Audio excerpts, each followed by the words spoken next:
धरणाच्या वरच्या भागात सुरू असलेल्या पावसाचा परिणाम उजनी धरणाच्या आवकेवर दिसून येत असून बुधवारी 22 जुलै रोजी सायंकाळी 6 वाजेपर्यंत धरणात 12,797 क्युसेकने पाण्याची आवक सुरू होती।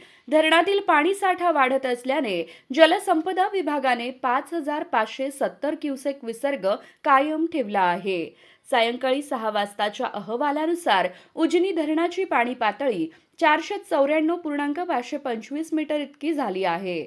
धरणातील एकूण पाणीसाठा 92.46 टीएमसी तर उपयुक्त पाणीसाठा 28.80 टीएमसी इतका झाला आहे। धरणातील उपयुक्त पाणीसाठ्यात वाढ झाली असून पाण्याची आवक कायम राहिल्यास साठ्यात आणखी वाढ होण्याची शक्यता आहे।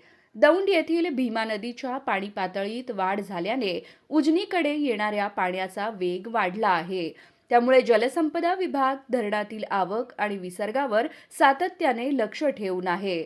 वरच्या धरण क्षेत्रात पावसाचा जोर कायम राहिल्यास उजनीतील आवक आणखी वाढण्याची शक्यता व्यक्त केली जात आहे। पिण्याच्या पाण्याच्या व शेती सिंचनाच्या दृष्टीने ही वाढ दिलासादायक मानली जात आहे।